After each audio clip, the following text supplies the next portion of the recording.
We are joined by, once again, a very special guest. Here is Wendell Look, the Iolani head football coach, among the all-time winningest coaches in Hawaii high school football history. Really just a true football lifer through and through.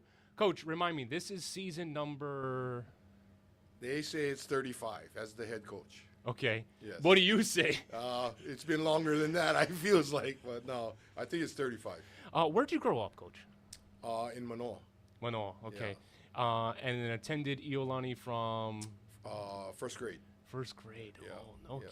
So you've been around the program practically all your life. Then. Pretty much, yes. I've spent most of my life there. The only time wasn't there was, before first grade, and then when I went away to college. Mm-hmm. But every summer I'd come back and work, at the summer fun program and stuff. So, Iolani's been part of my life, big part of my life. Mm-hmm. Did you grow up playing on the Hawaii youth football circuit? Not really, I was more of a baseball guy. And, Manoa had strong baseball. It always has, right? Yes. Yeah. But Manoa Paniolo's football, Pop Warner, back then was huge. And Harold Hahn was a Iolani graduate, was the head coach there. Always wanted to play. But my mom wouldn't let me play. How come? I don't know. One was, she feared, I guess, but I don't know. I think she just, wanted to keep me out of it early on. She let me play flag and stuff like that, so I was more involved with that. We didn't have pylon back then. It was more flag. Okay. And then eventually in intermediate, she let me play. So seventh grade then you got Yeah. to really start Yeah. up. When you jumped in, did you immediately fall in love with the sport? Oh, yeah. No, I've always wanted to play, and I had a lot of my friends, growing up in Manoa were playing for Manoa Paniolos, and, that was the team to play for, and I didn't get to do it. But when I had the chance to play for Iolani, I cherished those times. What position you start off at? Always was a defensive guy. Okay. Yeah. They tried to make me an offensive guy, but I don't think I was quick enough. Well, they put you on the line? Or running back? Yeah, that was a running back. Okay. Yeah, without all the pads on, I was pretty quick and shifty, but you put all those pads on, I became slow, It's kind of unathletic. So you played under Coach Hamada, Eddie Yes. Hamada. Yes. What was that experience like? It's life-changing. Yeah. You talk about a person who influences your life, and it wasn't just me. It was, everybody that went there on the team. And, what he preached was what he lived. And that was what impressed us, I think, about him. He didn't just talk the game. He lived it, and he made such an impression on me that I knew early on that this is what I wanted to do. Mm-hmm. I wanted to come back and be a teacher, be a coach, So he had a huge influence on my life. That's rare to find, being at that young age, and to kind of go through an experience that shapes you to the point where okay, this is what I want to do for the rest of my life. Right. Yeah. And what was neat about it was that a lot of alumni that played for him, older guys, would come back and coach, and they would influence us too, right? And you talk to them and they'd tell you, hey, coach is the reason I'm back here. Mm-hmm. Coach is the reason why I'm giving back to you guys, because what he has done for me. When you were playing, what was the identity and kind of describe the style of Iolani football? We were always small, and it still is.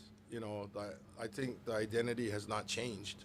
We're always the smaller, well-disciplined, tough, smart team. And we kind of hung our hat on that.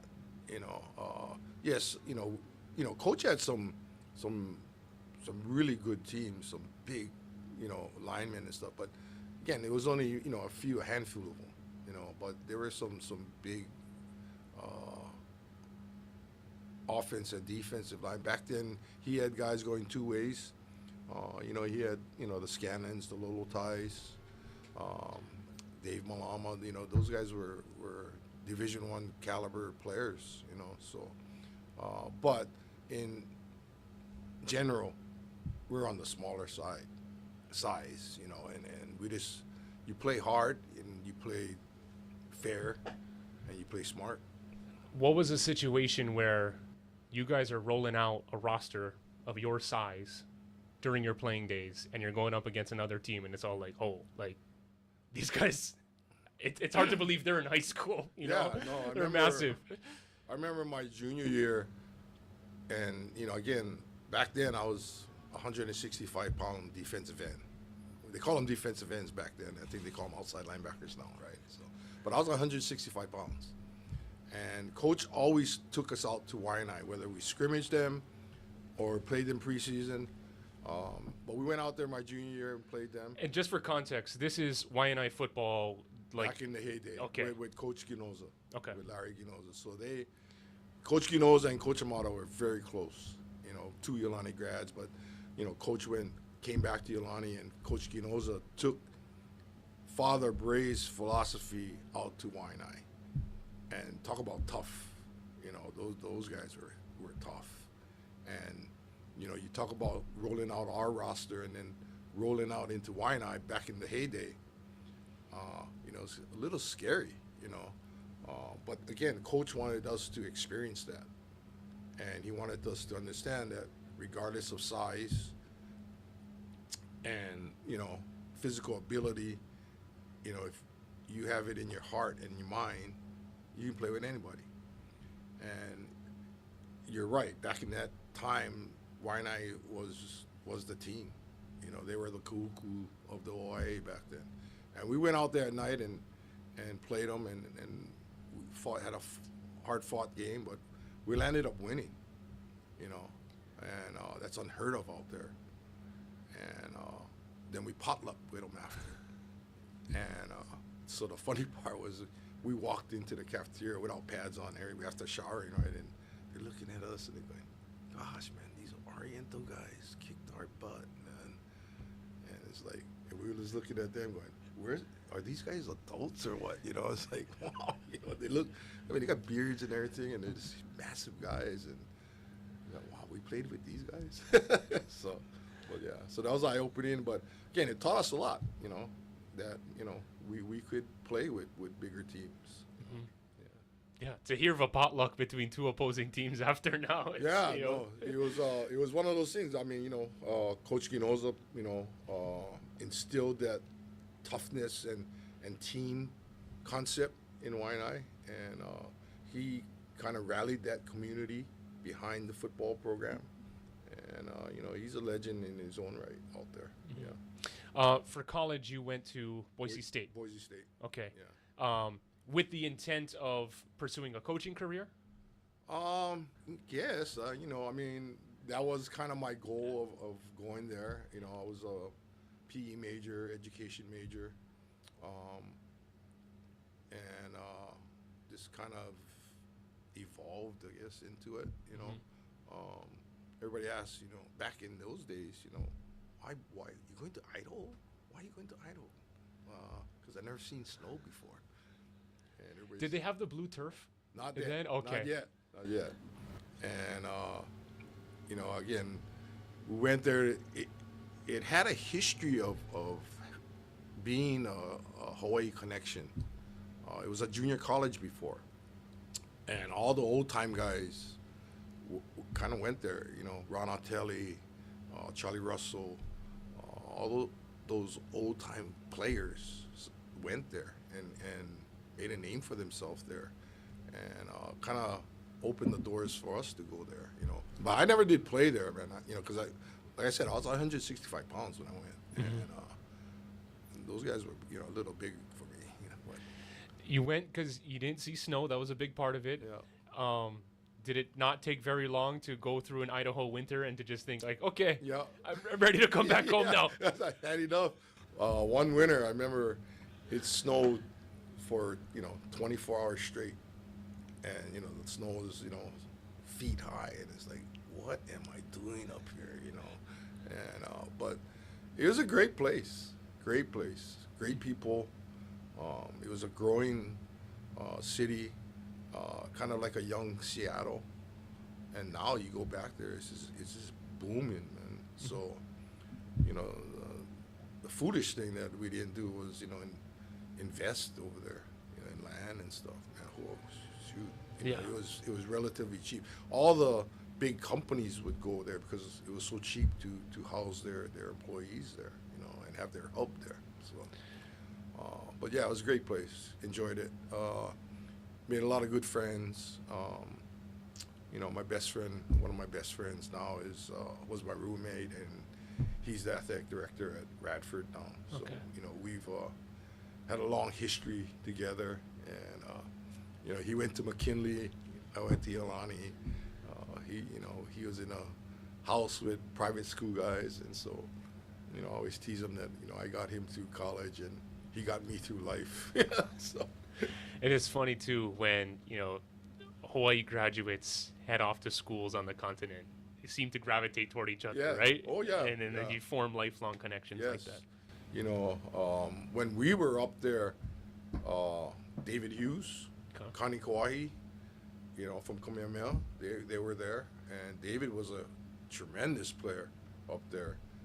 Got drafted by the Seahawks, played many years for them. So, yeah, there were a lot of Hawaii guys up there. So we weren't too homesick, and again, we went up to see snow. We learned how to ski, learned how to do those winter activities up there. So yeah, it was good.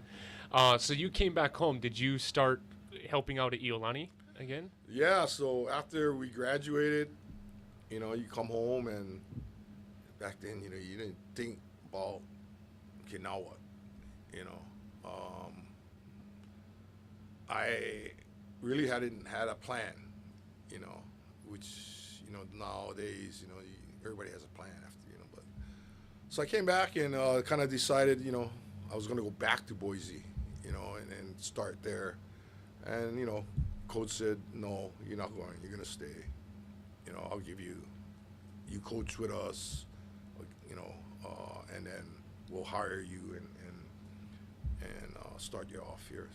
So I was like a full-time sub, and I coached varsity football with him. Okay. Yeah. I love hearing about the stories of coaches and kind of just, you talk with them when they're successful, but you don't hear about the stories in the thick of it of them paying their dues. Well, okay, yeah. So, coach, I don't know if he had a plan for me or what, but my first year there, I thought, okay, here, he's hiring me as a PE teacher and someone to come in and start enlightening these people, these young students, right? So, here I thought, yeah, I got my break. Here I am. I'm going to go and change the world and change young minds, and but he had other plans for me. I landed up really kind of being a gurut, if you want to use that term. I swept we had this Axis tennis court road, and I had to sweep that road every morning, make sure all the rubbish was picked up, make sure it was clean. I had to sweep the gym. I had to clean the locker rooms. I had to go and weed the fields, and so, and every once in a while I'd get to go and substitute and teach a class and stuff. But mainly I was the good hoot, man. I had to do all that stuff. And I think, he made me do that for a reason. He wanted to remind me where I came from, and kind of humble me, and ingrain in me, and again, this is how he is, that no matter what job it is, it's important. No job is too small for you. So if I tell you go sweep the gym, that's important. Go do it, and do it right. So that was my first year working for him. So the lesson, had started or continued probably from high school. Yeah.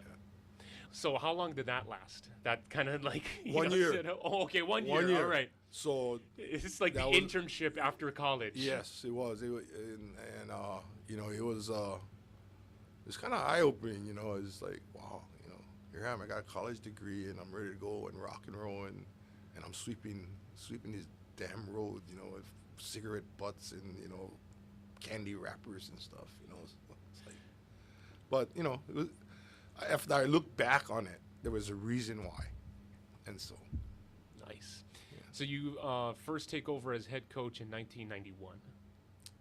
Yes. Do you remember that first team and kind of the building blocks and just the early days of trying to just get your own program off the ground now? Yeah, I was fortunate. I was really lucky, right? Because Did you want the head job first off? yes, Yeah, okay. yes. I mean, I think that was part of my goal. After I was there for 7, 8 years before as being an assistant and being there, and but I was lucky. Most guys have to come in and establish the culture there, establish the standards there. Coach already did it, and he'll say that Father Bray did it, but the foundation was already there, and Coach learned it from Father Bray.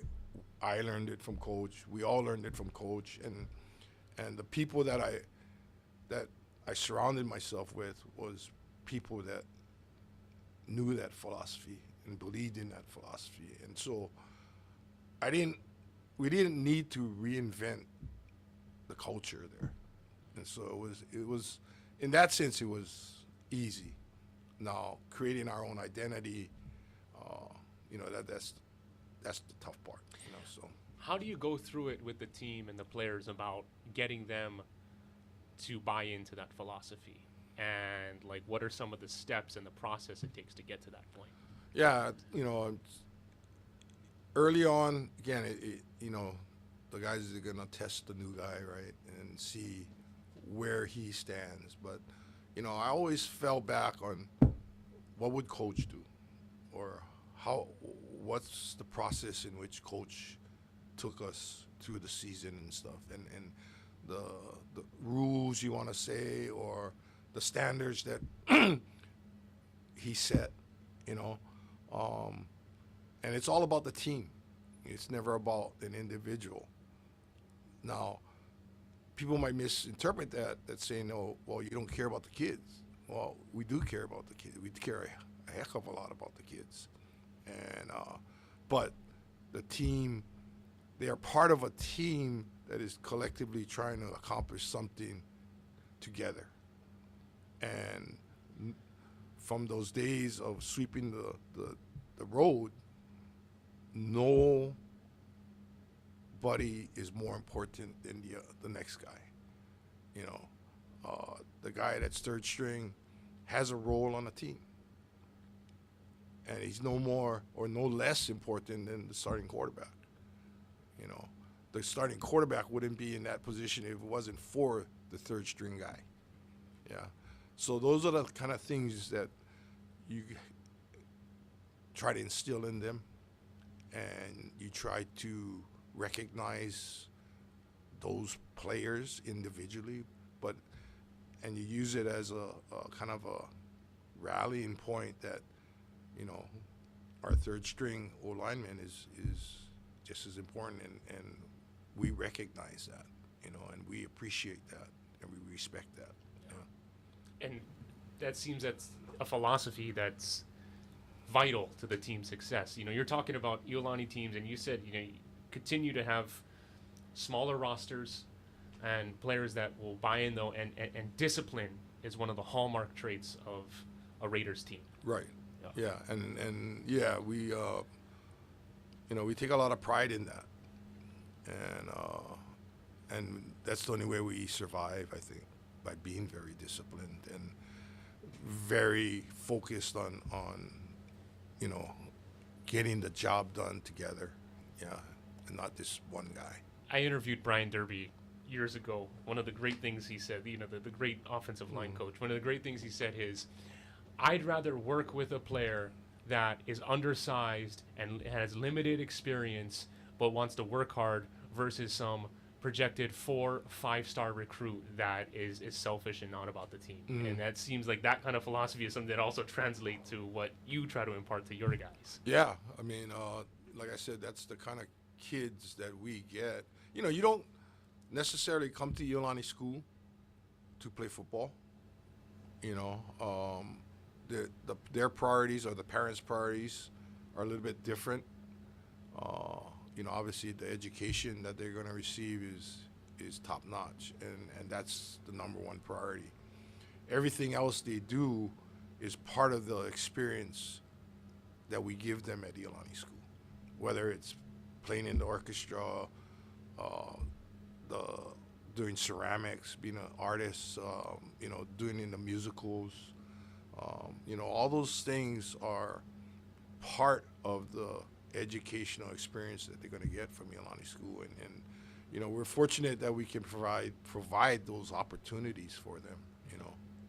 Who are some of the players, because of Iolani's foundation in strong academics, and you have a lot of students being extremely versatile in a number of different arenas, who are some players that come to mind that it blows you away about how much they're involved in and kind of just where they are academically?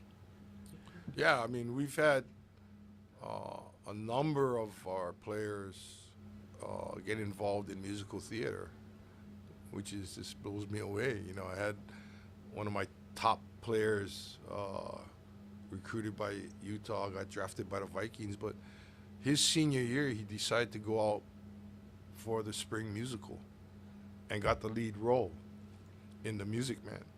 So he had to sing and dance, and this is wow, So they do have multi-talents, and I think that's what's great about Iolani is that it brings it out of them, yeah. Over 35 years, how have you found your coaching style has evolved? You talk to my former players, and they come back and watch practice and stuff, and they say, "God, coach, you're getting soft, man." and I look back on it. We reflect on it a lot. Yeah, times have changed, though, and so you got to change. If you kind of stay the same, you get kind of passed by. But what doesn't change is your character, your integrity. Those things that were instilled in us when I was playing, that doesn't change. Yeah, but maybe how you deliver it, the style, the message, how you do it changes. But your integrity doesn't, your character doesn't change. So former players are saying, how come you're not yelling at them as much? Or Yeah, well, how come they're not running? Because we pride ourselves on being the best conditioned team in the state also, right? And gosh, we used to run them and run and run and 2 days? 2 days, sometimes 3 days. We used to go out to Mokulea, and we used to go to the Big Island. We used to go to Lahaina Luna because they had dorms, and we'd stay there for a week. And that was back in the younger days. I don't know if I could do it now, but yeah, it was just football, and the reason was we took them and isolated them, and those teams, man, they became really close. I mean, they were friends for life. And you're up in Kamuela. It's cold, it's windy, it's rainy. You're going out to practice, and you can't even walk out straight because the wind's blowing so hard. But those are the kind of things that, as a team, you have to endure and overcome.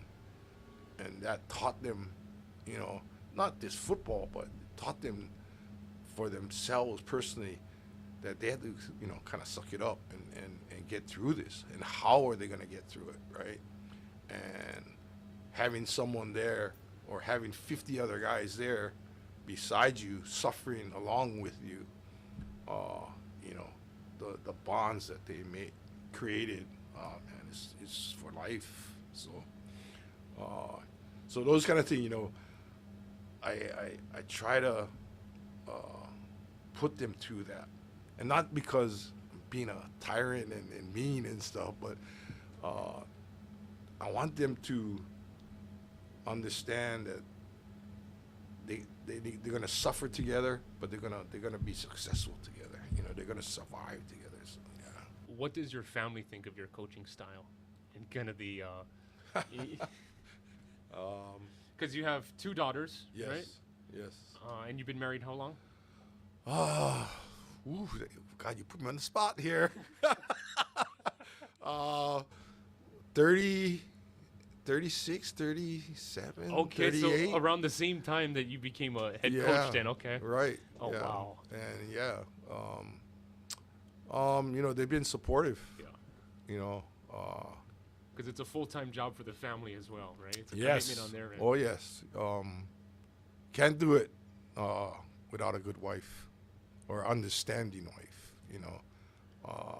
She raised the kids. I mean, how many events I missed because of coaching, but they understood. And without them, I wouldn't be able to do what I do. So, and they were athletes themselves, and so they knew the commitment being made, and they knew that if I was going to do it, I was going to be committed to do it and do it right. And they're supportive, very supportive. Your daughter's Iolani graduates as Yes. well? Okay. Yes. And your wife too? No, my back then my wife, Iolani, was still all boys. Okay. I graduated when it was all boys still yet. So yeah, she went to Prairie, which was our sister school. Okay. Yeah. But my oldest was a water polo player. She's the aquatic one, and she went to Santa Clara and played there. My younger one kicked for me her senior year, and then went to Oregon State, and now works for the University of Oregon's football team. So Nice. So she's kind of following in my footsteps, and not coaching, but she's the director of football ops there. So she has a huge job, and That's enormous. and she got her start with us, because she'd always come to practice and stuff, and she'd see how things were done. She had that, I gotta take care of the coaches, so she always helped the coaches around. And then when she went away to Oregon State, Mike Riley was there with Mark Banker and Kavanaugh, and they took care of her there, and that's how she started in that business. Yeah, so. How did the conversation go where she started kicking for you as a senior? No, she's always wanted to play, Okay. and her pediatrician, who coached at Kamehameha, Jimmy Nakamura, Okay. told her, okay, if you can bench press your weight, I'll let you play. And so her senior year, she wanted to do it, so she worked and did it, and he said, okay. So. And mom was fine with it? Yeah. Okay. Yeah. I think. No, she was good.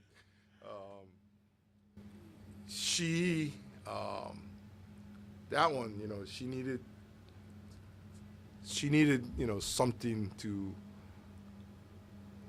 put her on the right path. Yeah.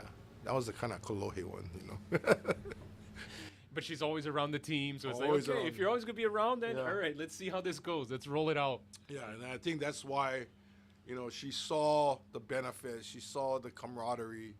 All her friends were playing, her classmates and stuff. So, and she wasn't this a token player. She probably led the league in points. I think she 30 close to 40 points, you know. So she didn't. I think she missed one extra point and it was blocked, but she was good. She earned her. I told her, you know, you're gonna have to earn your spot, you know. And You're not going to coach her any different? no, No, yeah, yeah, no. none of that. Her, we had some, you know, silent rides home, but we had some fun rides home too. So yeah. That's amazing. That's Yeah. good stuff.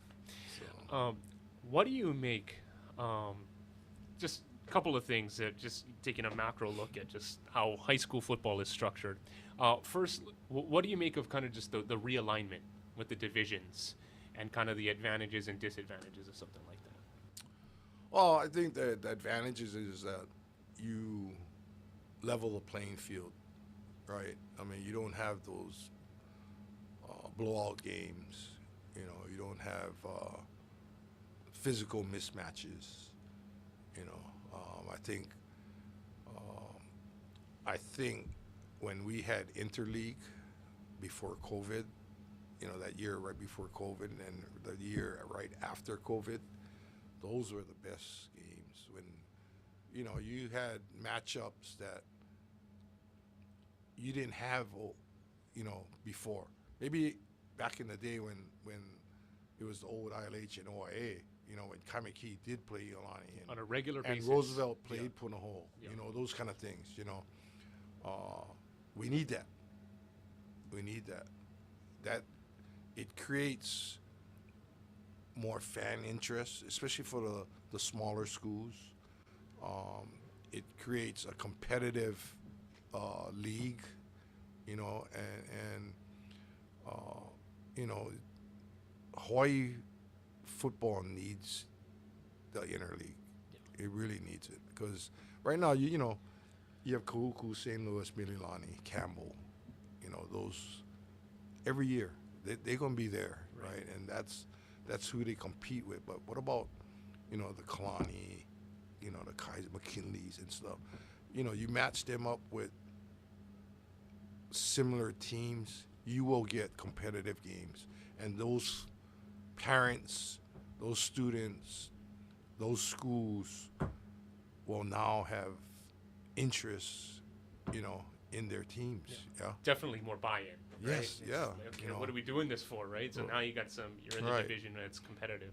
Yeah. Your thoughts on the kind of, and it seems like it's kind of picked up more in recent years, the transferring that we see, you know, within, because you'll have some cases where, okay, a player is playing on different schools Mm-hmm. over multiple years, right? Right. Yeah. I mean, that's it's always been an issue, but it's not just a Hawaii problem. Yeah. It's nationwide. I mean, it's in the college ranks. You know, you look at the college now. I mean, it's going to get worse.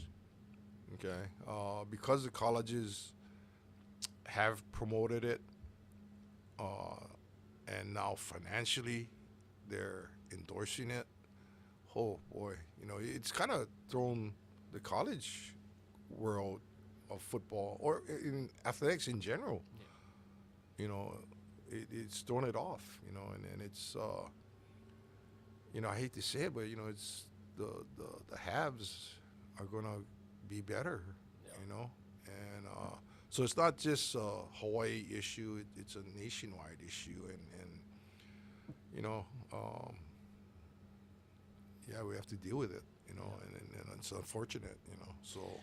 And I think we're all waiting to see how that aspect is going to evolve, right? Because it definitely seems that more it's being treated more as a business in some aspects, and this is nationwide. This isn't only Yes. specific to Yeah. state. You know, high school athletics is supposed to be educational. You know, it's not supposed to be financial. It's supposed to be about life lessons and character building and stuff, but that has shifted. Yeah. So, yeah, the world is changing. The world is changing. When you look back on your career, what are you proudest of? That I've hopefully have continued and kept the philosophy alive. Yeah, that was the biggest challenge. With all the changes, not only in the world but and socially and everything. But at Iolani, we're going through a lot of changes too. Not just internally but physically and everything and stuff. So, but to try to keep what those two men built, alive, and it's just not my job. I keep telling people it's just not. It's all the alumni's job. Yeah. It's our responsibility, and that's what I tell our teams. It's your responsibility. You are a part of this legacy of Iolani, and I hope that you are going to continue, living the philosophy and living what Iolani stands for, and so that future generations can experience it too. So Keeps yeah. it going. Right? Yeah, and so it was. You asked me, what? Hopefully, I did that. I think what I want to be remembered as, again, yeah, he was tough, on us, but he was fair, and he cared about us. So, What's something about your job that most people don't understand? wow.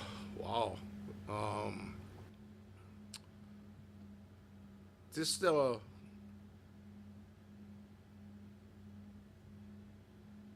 how it's changes every day. It's never the same every day, and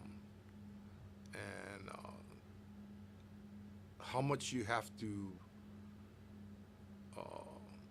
be kind of a psychologist now, and it's more of the mental side now than the physical side of dealing with your kids, dealing with parents, dealing with coworkers, dealing with other coaches.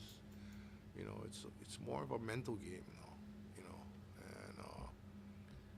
so you just got to fall back on how you were brought up and taught that you treat people with respect, and hopefully they'll treat you back with respect. So. 35 years. What keeps you going? The kids, I guess, yeah. The challenge of taking a new group every year and see what you can mold them into and what you can do with them. Taking a coaching staff and bringing them together and working to the same goals. I think that's what's been fortunate. I've been fortunate, and why I think we've been so successful is that my coaching staff has been very consistent. We haven't had a lot of turnover, and when you create that consistency, the message stays the same every year, right? And you don't have to reteach it. The guys know, and so that has been a fun thing to do. You just enjoy the people around you. Yeah. And I think that's, one of the things that, worries me, that when I do hang it out, all those people might disappear. No, so. But the people around me. Yeah. And just the philosophy of you're representing something much greater than yourself, and that's a huge Oh yeah. Well, no, motivation as well. Yeah, it's always been about Iolani. It's never been about myself. So that's why you asking me to come and talk over here is kind of out of character. It's uncomfortable sometimes. So, but yeah. Your advice to guys, or women as well, who are aspiring coaches and want to get into the game and want to dive into the profession.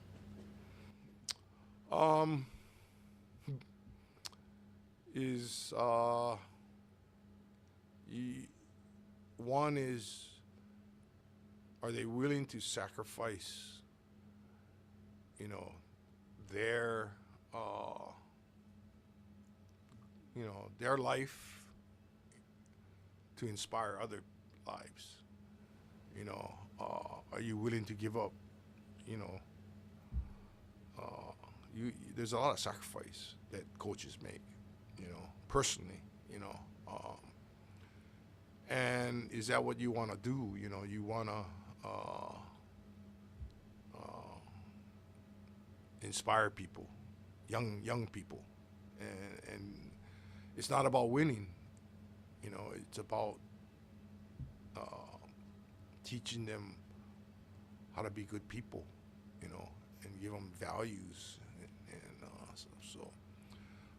So that would be one of the things, is that, are you willing to make the sacrifice? And then the best advice that I got from Coach, and this is the only thing he said to me when I took over, was that you got to be yourself. You can't be me. You can't be, whoever. You got to be yourself. Don't try to act like what you think a coach should be. Yes, and don't try to be me, or be, at the time, whoever. But you got to be yourself, because the kids are going to see right through you. And you got to hold true to what you believe, And, he said that to me and he walked away. And that was it. And Take over. So, yeah. It seems it's kind of emotional thinking back, to these moments here, and just the kind of when you look back on it, because I never asked you about the number of wins, because from talking with you before, I know that's something that that's not your priority. No. You view this as something. It's a responsibility, and it's something that it's very personal. It's very close to you. It is. Yeah. Iolani is given not only me but my family. Everything. So for me to do what I do is just kind of a payback. So yeah. Perfect. Thanks so much, Coach. I really appreciate it. No, It really was appreciate an you. honor talking story.